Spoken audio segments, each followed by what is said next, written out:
Colleagues, shall we start then?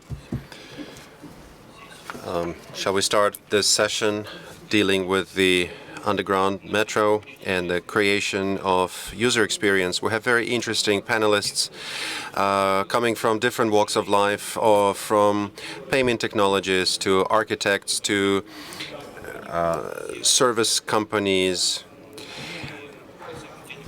Actually, as I was getting ready for this session yesterday, I was reading through a speech prepared by our press service saying that Moscow has the best metro in the world, a lot of words like intermodality, service. So just to make sure you don't fall asleep right at the very start, I wanted to attack it from a different angle, basically to explain what unites all these people present at this table, what unites them and why they've come together to make the metro better. We've come up with some slides. You see a lot of cells, a lot of squares, nothing else. These cells, there are 4,600 of them approximately. That's the number of weeks a 96-year-old man or woman has had. So every week you tick off each week. And so if you look at your lifespan, there are not so many years or weeks you have. And that's the amount of weeks a 96-year-old urban dweller spends on the public transport. If you live in a bigger city, you spend several years of your life on the bus, in the metro.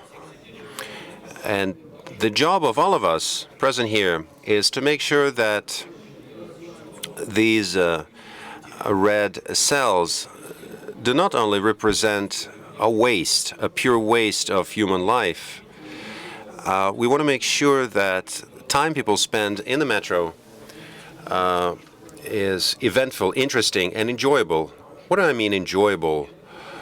Enjoyable can be split up into three parts, and we have three streams and three groups of people who can talk about different sides of enjoyment of the metro. First of all, beautiful and convenient metro. We have Sarah Winterhoff, an architect, a founder of Studio Winterhoff, and she designed many new metro stops in Stockholm. We visited Stockholm recently. We saw the amazing stations you have and how well built and well planned they are. We'll be happy to hear you.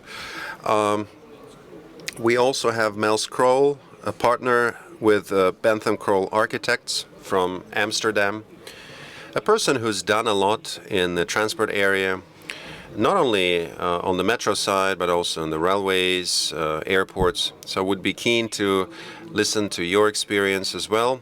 And we also have one of the leading architects of Russia, Olga Alexakova, co-founder of Bureau Moscow, responsible for some of the landmark developments in this city. So she'll update us on her side. The second part of the session, we'll talk about speed and high-tech component. We have Alexei Kirichek, Vice President in charge of acquiring services at the VTB Bank. We have Tom Quay, CEO of Passenger Technology Group, in charge of services and apps. And Svetlana Batova, she is an editor of the Rossiyskaya Gazeta and founder of Driving Around Moscow Telegram channel. And the final part is about fun, education, and personal enrichment. And on this front, we have Maxim Orlov, founder of ONY, and Oksana Bondarenko. She's a curator of the project Hello Moscow. I'm sure everybody from Moscow knows what I'm talking about. So let's start off with Mels. We're talking about the improvements in the metro, how to make it more comfortable. I was in Amsterdam. I was at the railway station. I know it's your work, your piece of work, beautiful lighting. amazing lighting. You don't feel like you're at the railway station. You feel like you're at home. I think it's part of the good service to make passengers feel like they're at home. They're not outside of home. They're not at some alien place. What approaches did you use? How did you manage to do that? The approach we use is that transport buildings are an integral part of the city. Do you want me to start the presentation also? Yeah. Okay. Yeah. And lighting, especially, is an important quality. We work with lighting designers, and in our underground stations, we use a kind of lighting system that guides people to the entrances and exits. So lights gets brighter towards the end of the tunnel. In Amsterdam, we have tried to integrate our new north-south line with 7 stations from the top right of the image in the north of Amsterdam over the water in the middle to the south business district of Amsterdam. Maybe a bit different from Moscow Metro and other metros is that we try to keep the way from the pavement in the city to the platform as short as possible, and create a world that's not an underground world, but that is a part of the city. That's mainly what we try to achieve. And we were told not to change the city above the ground. And that's quite strange, because the city in the spot of one of the stations changed quite a while during the history. So every 10 years, the city, even in an old center, is different. So not changing the city is a very strange job to do. So we built this metro system in this old historical city. We were not allowed to break down one building, and so we had to do it in the streets. And when we were finished, you should see no trace of the metro system. That's not so strange. In New York, for instance, you also have these small stairs down, and you have the street system, and at some place you hardly see the metro systems. So what we did is that we combined underground a lot of things. In Amsterdam, we have a very well working bicycle system. We have even too many bikes. Here in Moscow, you just start with it, but I guarantee you that you will need a lot of parkings also. So we combined car parking, bike parking, also with these stations. And on the left and the right, you see these very short connections via an interchange level, which is open to the platform. The platforms are about 25 meters low. We built in mud and water. You built in solid ground. That's also a reason to make everything quite small, because it's challenging to build them. But basically our challenge was to make the simplest connection possible and to get as much daylight down to the platform as possible, so you don't feel underground and you have a very comfortable way of traveling. So these were the first sketches we did, and later it turned out to be like that. We just continued as an architect, making sketching, getting a bit further and making images what it would like to be.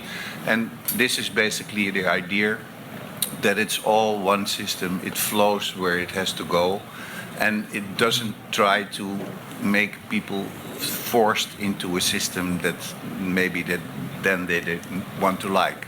And at ground level, street pavement is integrated in the system. The squares where you go through the ticketing are open and are really an integral part of the city. So we did a good job.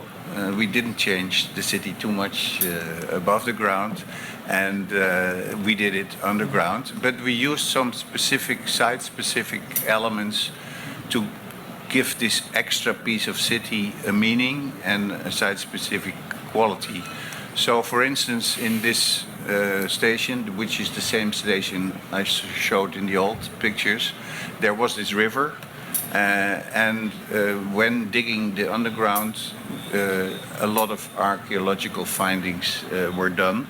There's a beautiful book made of it, and we have decided in this very simple system to integrate these archaeological findings for this sense of place. And it's very interesting that you see all kinds of findings from very old, 700 years old, to very new. So you, in these showcases, you're next to the escalators, you see old pottery, but you also see phones, iPhones, you see parts of dead animals. And the art in this station, done by French artists, is also a kind of translation of these archaeological findings.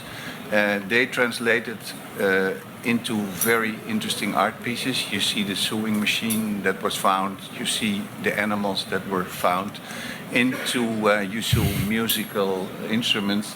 So in Nature Stone on the walls, we integrated this tone. So this system is really about this place, and we try to make every station different.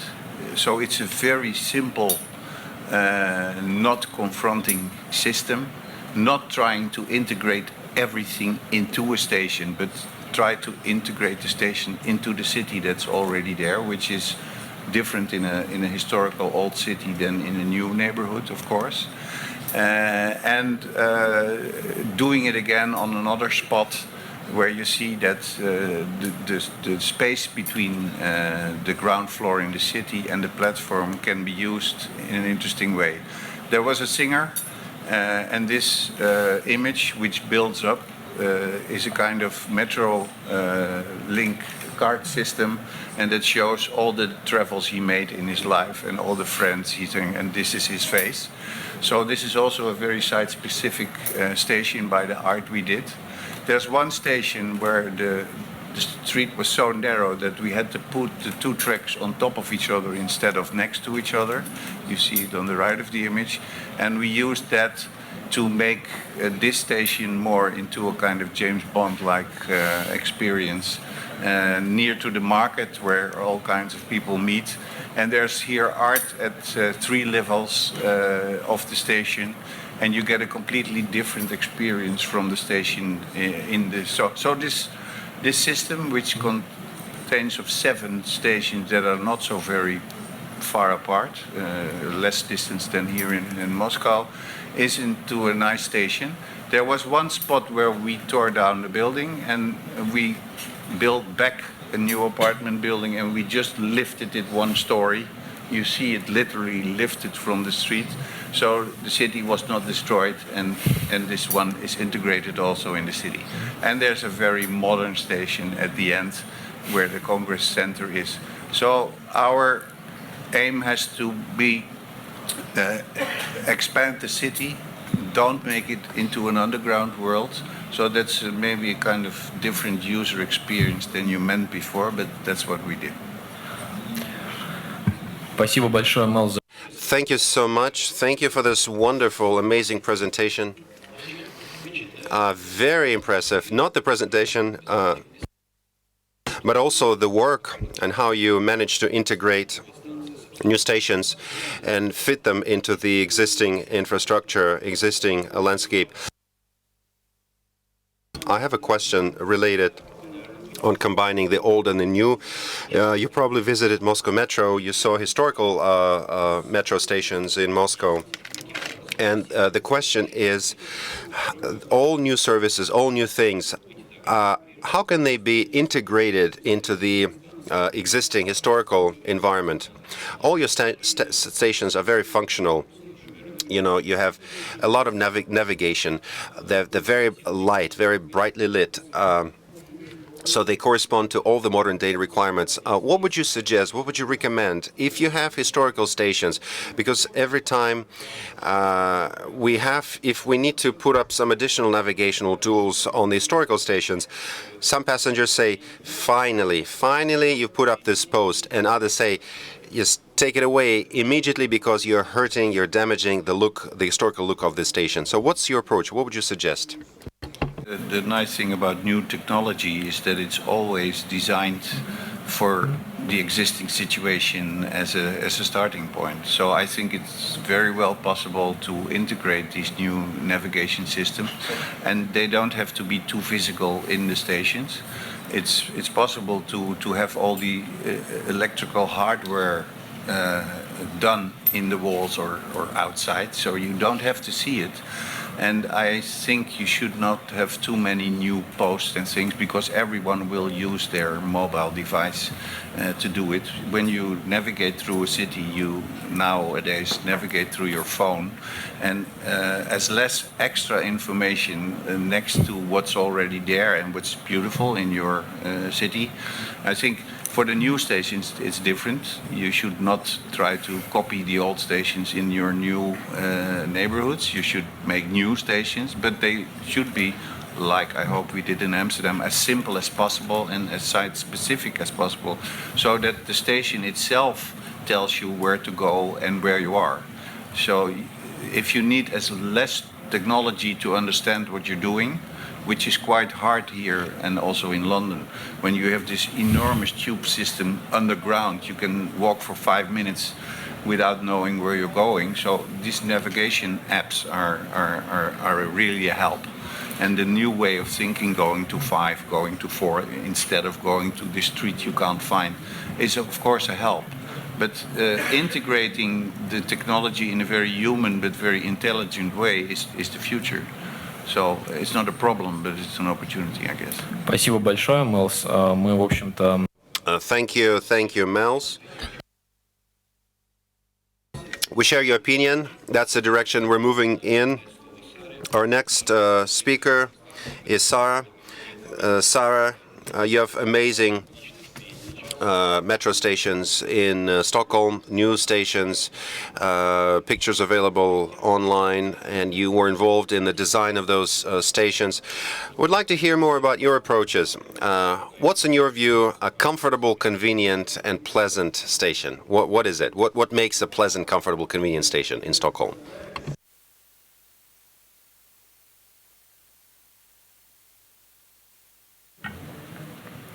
Okay, so thank you for inviting me to this very interesting forum. Let me start with a view of Stockholm. Stockholm is situated at the border of the Stockholm archipelago and the Lake Mälaren. And what you see in the blue circle is the old town and the royal castle. So the center is situated on insels connected with tunnels and bridges. This is the existing metro. The green line is cut and cover from the 50s, and the red line is the rock tunnel from the 60s, and the blue line is also a rock tunnel from the 70s. And the arrow shows the old town, just to give you a perspective of where we are in Stockholm. And this can also be seen as a conceptual map of Stockholm.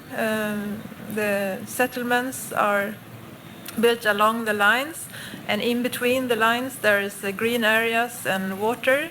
So actually almost anywhere where you are in Stockholm, you are close to green areas and water, which makes it easy to live a life with easy quality. From the 50s, we have a tradition of integrating art into the stations. It's partly inspired by the metro station in Moscow. It was the artist who drove these arguments that they wanted to let loose the art from the art saloons and bring it back to the people and their everyday life. And also arguing whether the station should be covered with advertisement or art. And also that with art and design you can create a magic world underground and give site-specific or identity to each station. So Stockholm is growing with 35,000 persons per year, so it's getting more dense. There is a need for more housing and developed public transport. And therefore, in 2013, we had this agreement with the Swedish government, the Stockholm County, and 4 municipalities to extend the metro and to build new housing. And this should then happen in close relations. So you build the new housing where you also build new stations. Yeah, and this is the extension. The blue line is extended, and there are new houses. The yellow line is new, and the blue line to the east, and then the green line with more houses and more stations. So the design of the new stations, we have lots of new legislations and regulations since the 70s. It has a lot to do with accessibility for everyone, for older, for younger, for disabled people. Regulations about the air quality in the stations, that it should be clean, about noise, about fire protection, and about climate, to keep regulated and so to have a nice climate in the metros. And the overall design is that when you enter the platform, you should have this overview. It's one big space, and you can have the overview of the platform to understand where you're going, and that you feel safe when you move around in the metro. And then for each station, we have followed this strategy of having an artist involved in each station, setting the concept of the station, and in collaboration with the architects and engineers, it is elaborated. So there's an example of different stations bringing down light in the sky to the platform. So we started this planning for 5 years ago, and now we're starting to build, and in 5 years we'll open the first line. And during these 5 years, there has been a lot of communication with the residents who's been perhaps not exactly involved, but well informed, and to some part involved also in the planning. Thank you. Sarah, thank you very much. I think we'll come back to discussing the Stockholm Metro. We recently visited the city. Oksana, for example, participated at the UTP Global Forum. Your experience is really amazing. The way the metro stations look, it's amazing. And it looks like Amsterdam, Stockholm, and Moscow metros are moving in a similar direction. Yes, new stations, they have, of course, different style in different cities. They are regulated differently.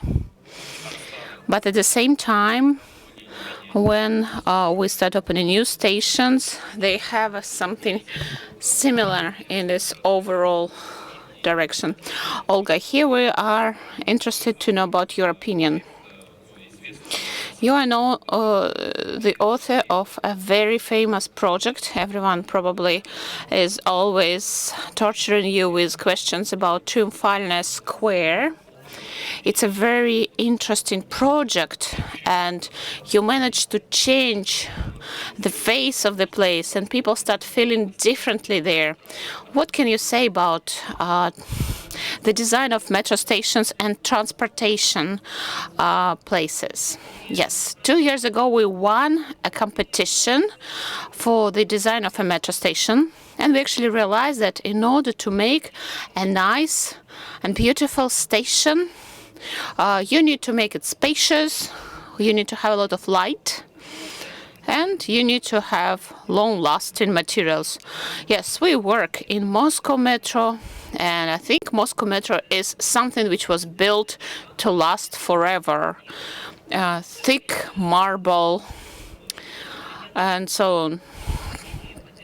Modern architecture of metro is completely different, and I think everyone would agree that we are moving towards cheaper materials.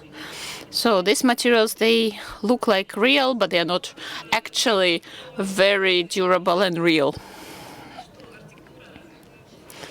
Architecture is just the small part of the overall user experience. That's great if you have very beautiful stations in Holland, but if trains are really late all the time, beautiful architecture, beautiful design won't help. And if air conditioning doesn't work there, user experience is not going to be great. So, for example, in the metro, a lot of people wait for new trains. They are waiting for new trains with air conditioning, so they have to miss some of the trains because they want to use a comfortable train. Social cultural experience is important. I spent a lot of time in New York subway. People live there. I really understood that they live there. In Moscow metro, people do read, and it looks like it's the only place in Europe where you can find a paper, physical books. In Europe, you won't see paper books here. And actually, people last year kept riding the Circle Line because they were watching the matches of World Cup there. Sometimes when there were failures at the metro and people had to go up through the tunnel, right now people start using metro because they have a feeling that the engine driver is there, he's communicating. They feel safe now after the appearance of screens. Now, when we have an iPhone, the user experience is completely different. Yes. It's a very public space. Ramadan, when we are on Prospect Mira, people are there. There is a lot of people during this Muslim holiday. People feel calm and everything is absolutely fine, even during such important days. Metro is a place of legends and traditions. I have a friend from Holland. He came from Holland and he wanted to have a seat because he paid, and there were some old ladies who were stepping on their legs. Now there are some young people from Asia who are behaving as if they are tsars in the metro because they've paid and they want to have the right for a comfortable ride. Olga, thank you very much. Sometimes during rush hour, there is 1 million of people under the ground. So can you imagine 1 million people? So this is life. There is some culture. And yes, technologies, they do change a lot. The perception of this service. I agree absolutely with this idea about the air-conditioned trains. In some of the trains we had to put on labels, there is no conditioning in this train, because when people come in, go into the car and they start writing SMSs to the mayor of Moscow. Why is the AC broken? Because some of the trains, they look like new ones, but they are not new ones. There are no AC according to the model of the train. So this technological novelties, they change experience a lot. Together with VTB, we've done a lot to transform the payments for metro. Let's remember how the metro looked in 2014. It was not possible to pay with a credit card to buy a ticket. Right now, the Moscow metro is actually has a record number of ways of payment. You can pay at a turnstile with bank card, you can pay with your telephone, you can buy a ticket online, you can even pay with Alipay system. So it's the first place outside of the system where you can use Alipay. So my question to you, when do you think payments are going to be invisible? Yes, people do have come to this lady who is selling tickets, but when will we have time when people don't notice payments at all and we won't have any ladies selling tickets? Frankly speaking, Russia is a global leader by a number of contactless payments. That's statistics. We have a huge potential with the transportation system, because Russians have on average 2 credit cards, and one of them has a contactless way of payment.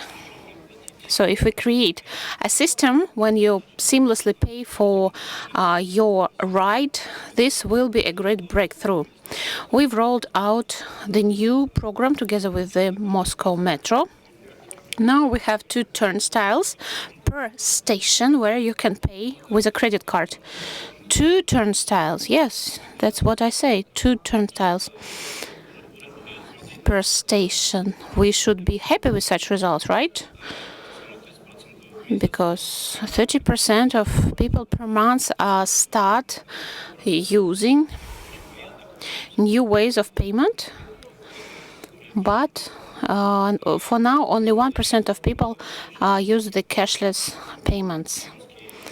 We were using the client experience. We had some internal surveys and realized that 60 people would like to pay with the credit card. So this method of payment would be convenient for many people. But unfortunately, it's not very affordable. If you pay with a credit card, it's by 4 rubles more expensive. If you buy a monthly ticket, of course, it's much cheaper. 4 rubles of additional payment per ticket, that's significant. And unfortunately, not many people are ready to pay. We have a lot of people who buy tickets for 1 or 2 rides. They actually pay extra if they don't buy monthly ticket. So I don't know why they buy single tickets and they don't top up Troika card. It looks like people simply don't know about it, about different cheaper ways of payments. We need to give people some time so that they know about different ways of payment. But we need to do a lot to raise awareness, to tell people about interoperability. And if you have just 1 card and you can travel with the commuter train, and then if you go down to the metro, you need to use different cards. But credit card is possibility to not to have 2 different cards, because you can pay for the commuter train and for the metro with a credit card. We also have ticket offices, and actually last year people used cash. 60 or 70% of people used cash buying tickets there, and now it's not 70, it's 60%. So it means that 10 people are converted into non-cash payments. By this speed of conversion, Russia is ahead of Europe. In Europe, the conversion rate is 1% per year. In Russia, it's on average 3%, and in metro there is a record high number of 10%.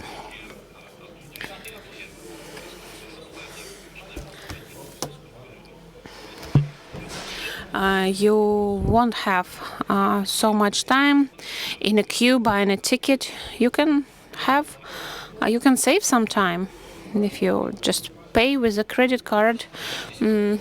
That's increased speed. Yes, the market is growing.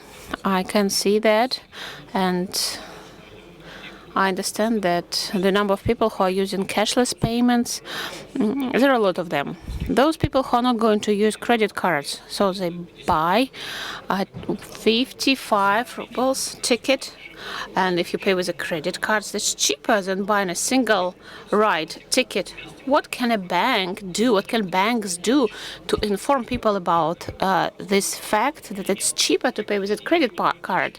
Maybe there are people who have no cards at all. Why do they pay 13 rubles extra? Why do they go to the cash office? Sometimes they're tourists, sometimes they are drivers who usually use a car and they don't know so much about metro. What's the best way of raising awareness about new, cheaper and more efficient methods? We just need to give people more information. Now, I would say that even if people know that there are such turnstiles with cashless payments, they have to look for them. They don't know whether these turnstiles are on the left or on the right. We just need to make such turnstiles more visible. We were sure that those people who buy just one or two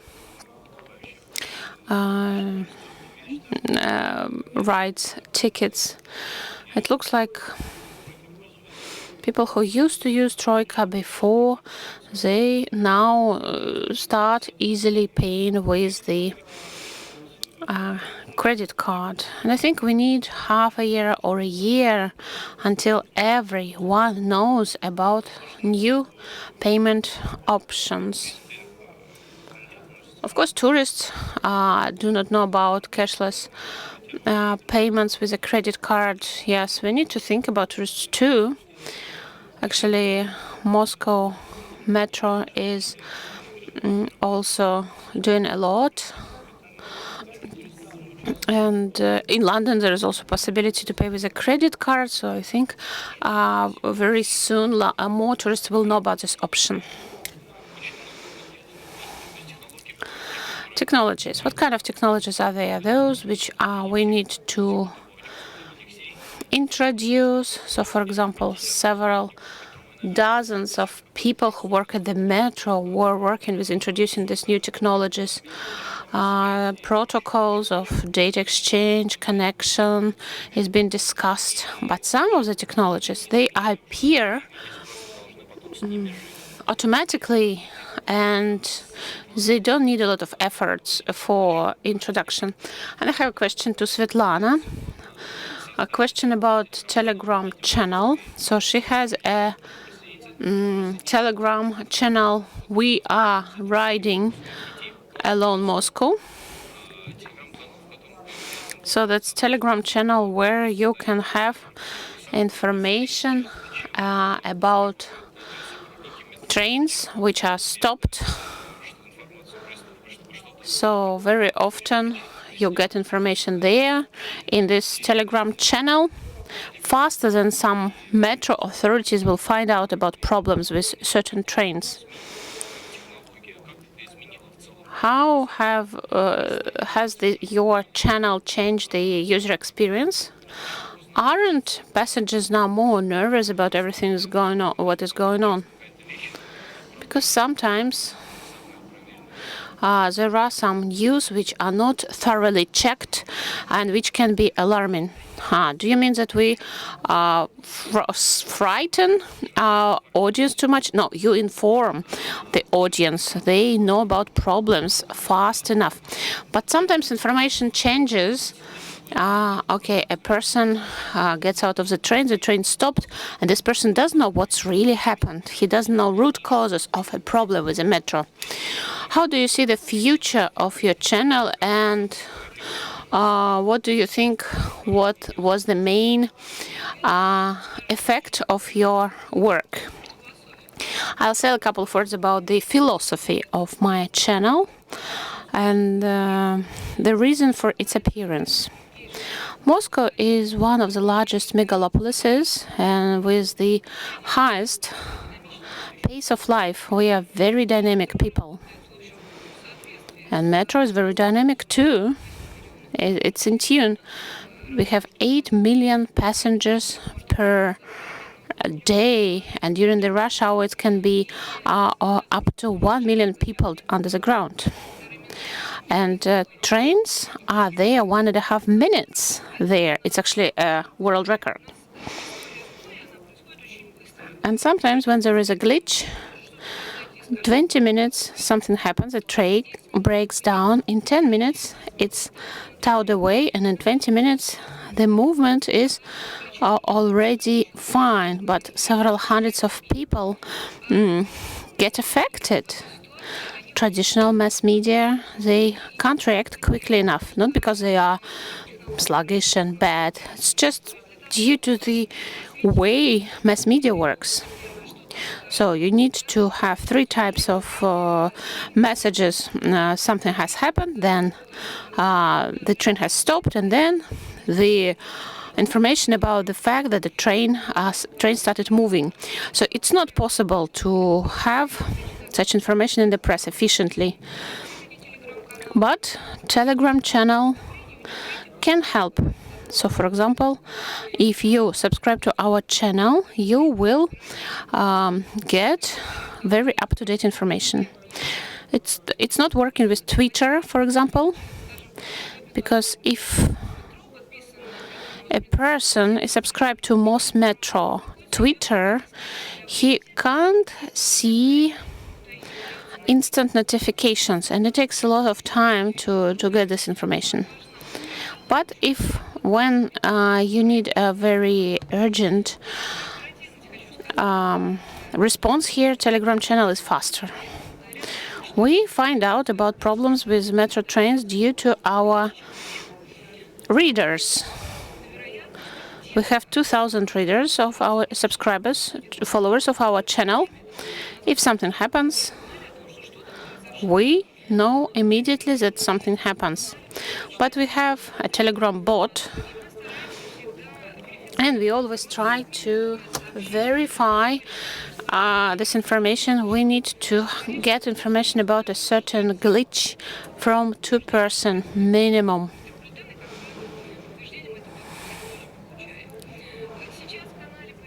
Now we have about 6,000 people using our channel, and if something happens at a metro, I get up to 20-30 messages.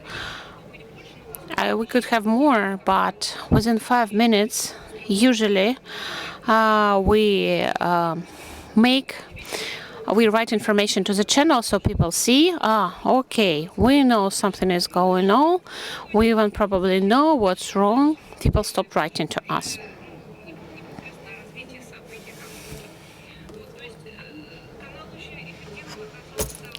The channel proved to be efficient when there were long-term glitches, breakages, because it was like a psychological support for passengers. People sent messages to each other, so they see that, okay, there is an official statement by the Moscow Metro about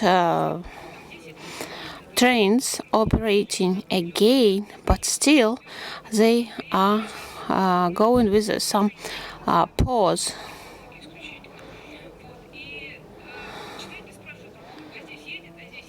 So people can talk with each other through the channel. Is it working here? Is it working at this distance?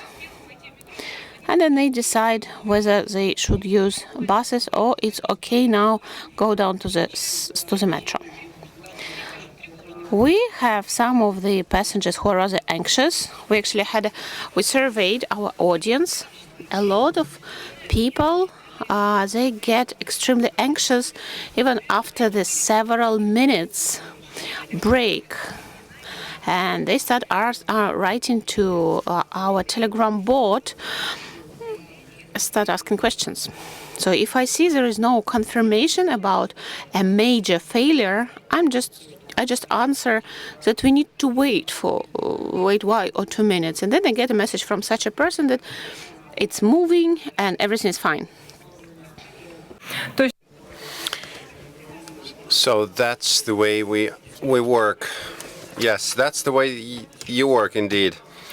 Svetlana, a question to you as the editor of the Rossiyskaya Gazeta newspaper. Everything that appears on the Telegram channel appears in other mass media outlets 15 minutes later. Of course, there are cases when metro trains stop in the tunnel. We are the most punctual metro in the world, 98% punctuality rate. It's not that we're bragging.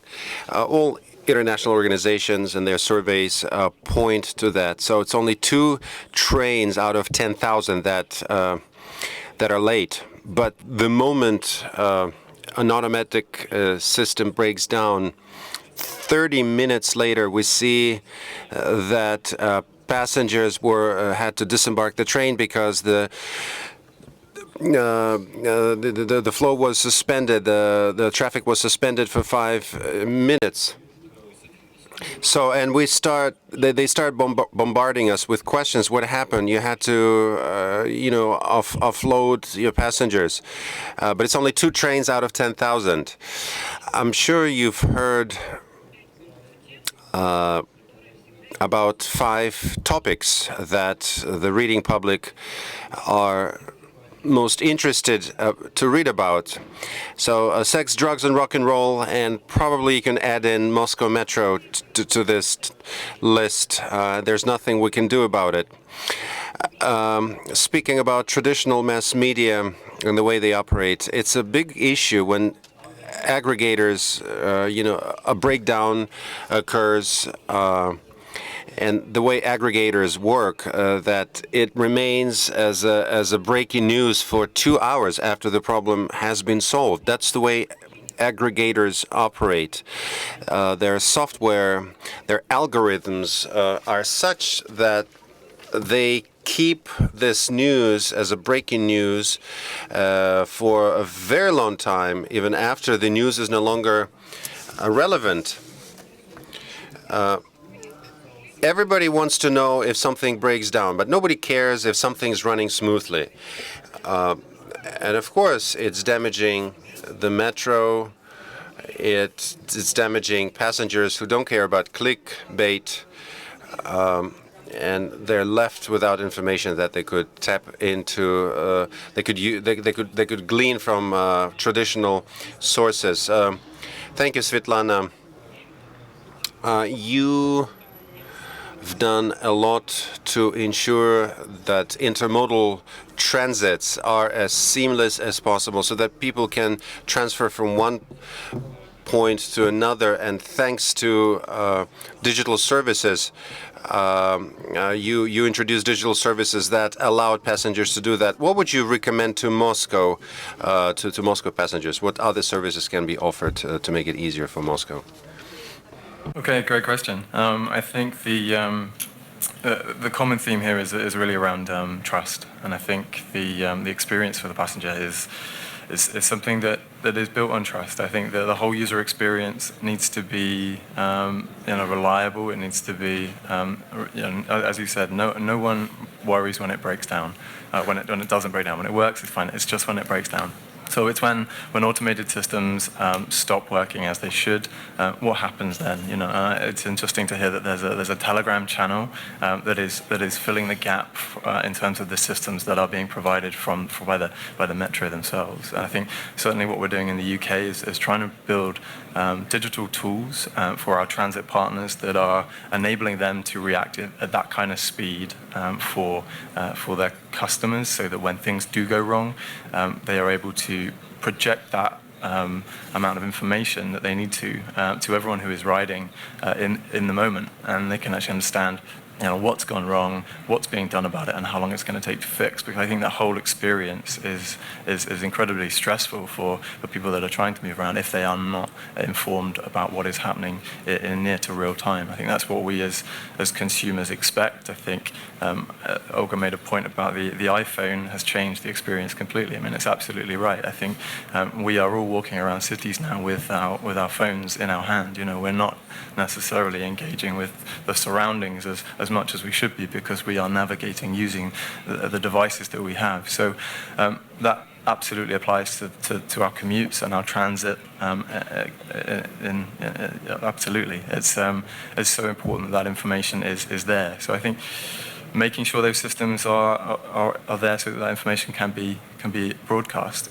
I think there was an interesting discussion around ticketing and enabling people to experience the metro and the transit network in a way that they would everything else. So allowing them to buy tickets on mobile apps before they've arrived at the station, so that particular interaction has been removed from the equation that's already been done. I think this question around why do people pay with cash still? I think perhaps it's a knowledge thing, but perhaps it's also not really sort of know exactly what to do when they get there. I think if we can bring that forward, put it into the mobile applications, that whole experience becomes very seamless.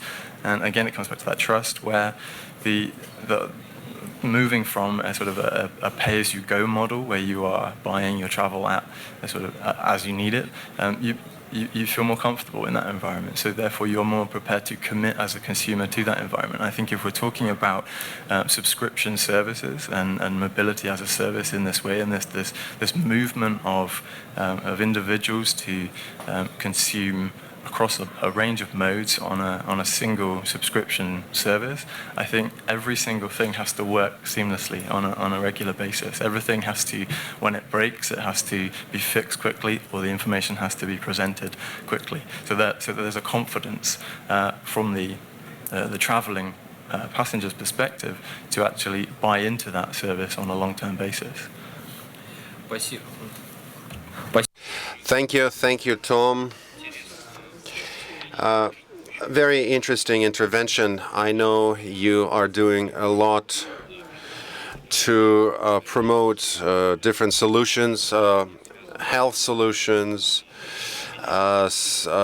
ticketing solutions for other modes of transport. I would like to pick it up later, maybe at our stand, if you stay here after this session. Now I would like to move to the next stream called culture, design.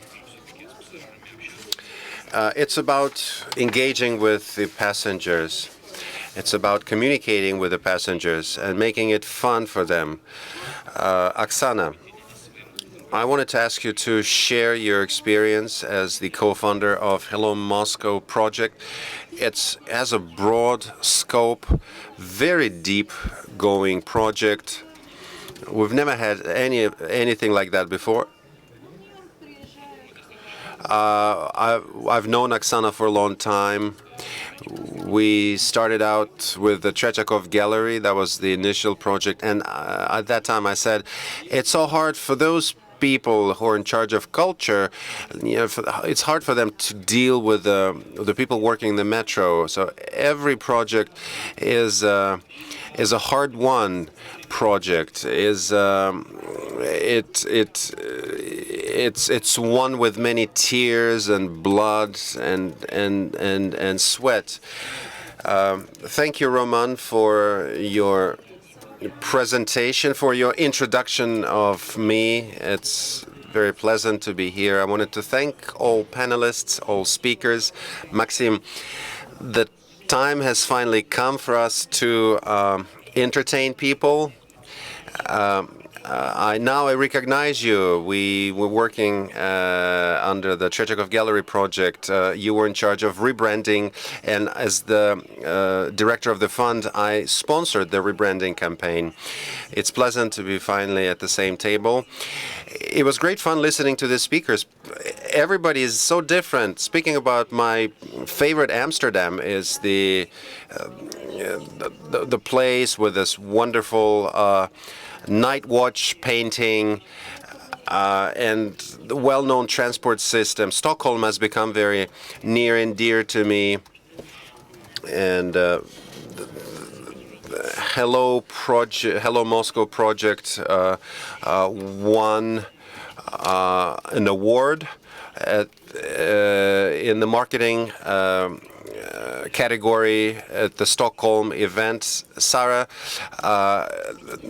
while the whole world was occupied with sexual revolution and Woodstock in the 50s and the 60s, Stockholm was being inspired by the Moscow metro in the good sense of the word, and it's an absolutely astounding metro.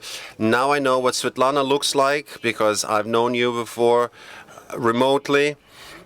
Roman, we've been rowing in the same boat since 2015. So we started with the Tretyakov Gallery, and now we are in the boat called Hello Moscow. We've been in this boat for 2 years. I'll show you a brief video clip.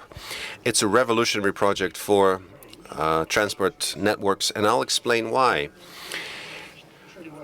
Of course, the first thing that inspired us in this project was a study that 2017 Deloitte & Touche study I got hold of, and after many passages, I hit upon one sentence. It said, in present times, transport is not only a source of mobility from point A to point B, but also a strong influencer and a source of information about the city and a source of emotions and feelings. And that was the trigger event.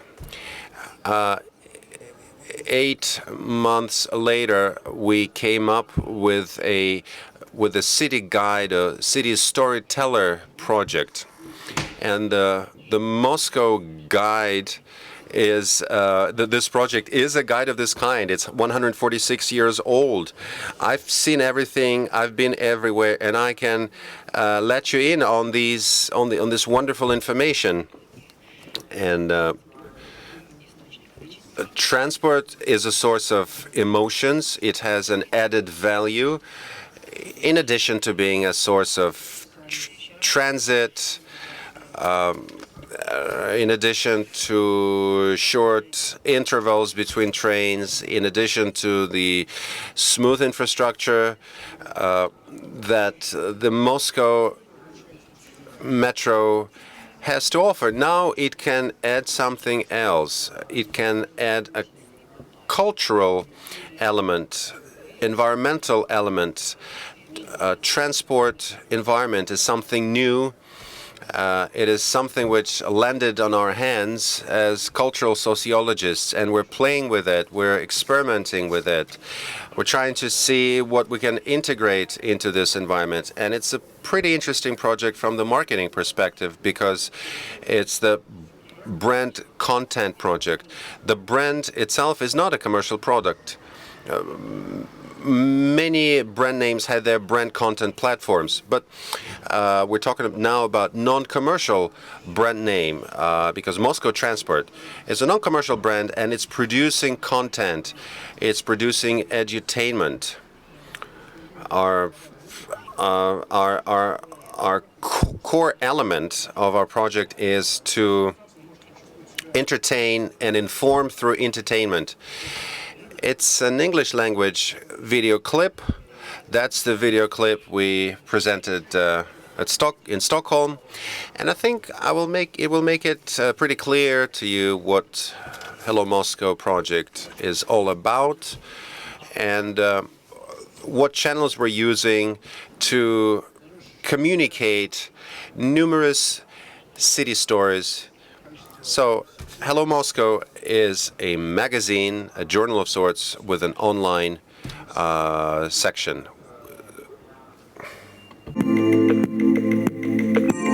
City storytelling from Moscow Transport, edutainment project with a friendly voice. I'm on my way. I'm a passenger, a city traveler. Every day I pass different routes. I want to experience something new. I don't want to lose my time getting from one place to another. This is my city, my story, my future and my present. I want to travel through its stories, heroes and legends. Moscow Transport introduces me to the city culture. It's my city guide and my interesting companion. We speak the same language. I'm ready for interesting discoveries. Every day is another journey, a new quest. I move forward.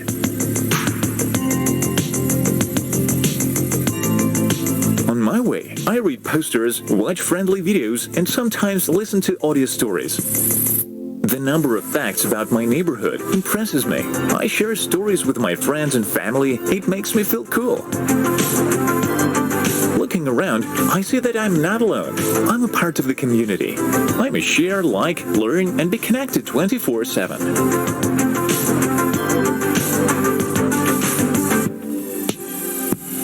Stories about people living in my city bring me better understanding of how we are all different and alike.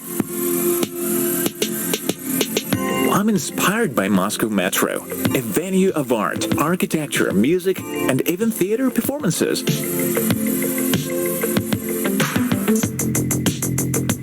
I'm looking forward to next adventure on City Quest to find out more underground mysteries of the city.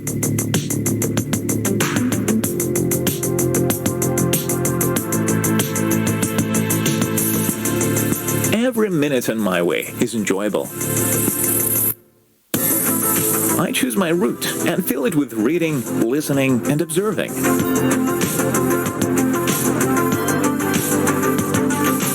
The world around is a fast-moving flow of colors, impressions, and occasions. It's a true happiness to be in this flow, to be a part of this story. Every route is a journey. Привет, Москва!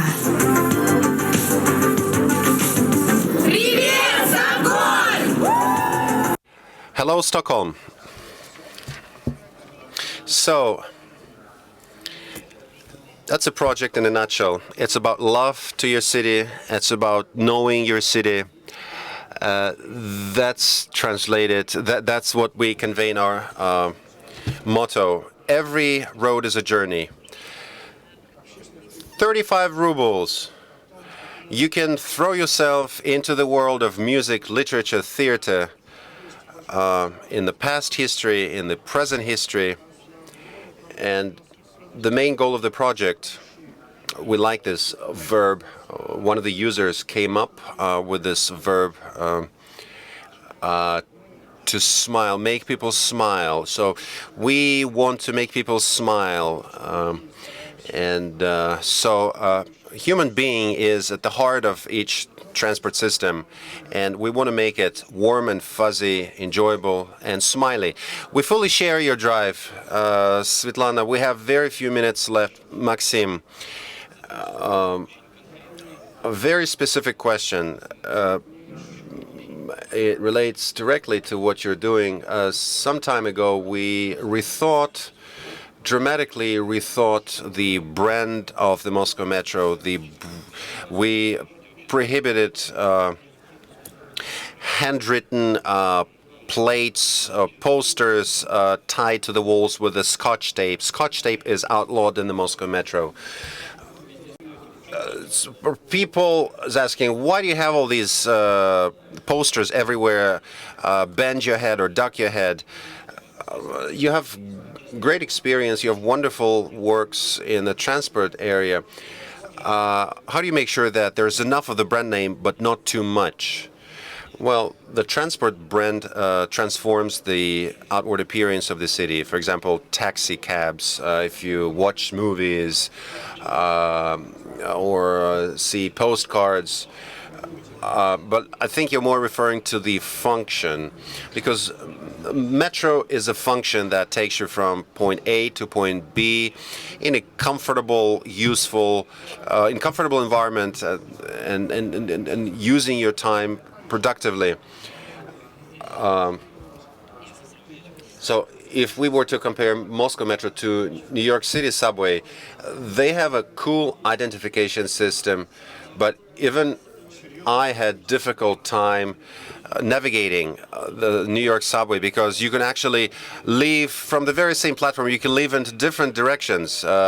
In the Moscow Metro, it's more easier, more intuitive, and the branding, the navigation system at the Moscow Metro, the brand new mapping, I think they're great tools, the great helps, aids to the riding public. What Tom was talking about, applications and points of entry through the phone, I think we need to move towards seamless experience, because it's, in addition to metro, we're also using taxi services, car sharing, motor scooters, etc. And when I hop on the bus, hop on the taxi, hop on the metro, then switch to other modes, that's what I'm doing now. In the past, I would just get on my car and just drive, and it was very inconvenient. Now I can do a lot of things en route. And if we transform the brand into something functional, there would be fewer questions. The brand name can be inspirational, and I think projects like Hello Moscow and these are the things that make people think while they're writing. And so these two elements can be mixed together in different forms. Of course, there will be augmented reality. We might use some augmented reality goggles for, say, for transiting or transferring. Maxim, thank you. I think people waiting for the next session already waving their hands, so I suggest everybody move to the stand called Moscow Transport. Thank you, colleagues. Amazing session, very interesting, a lot of fun. I hope that these cells, red cells, we will repaint them through our joint efforts. Thank you.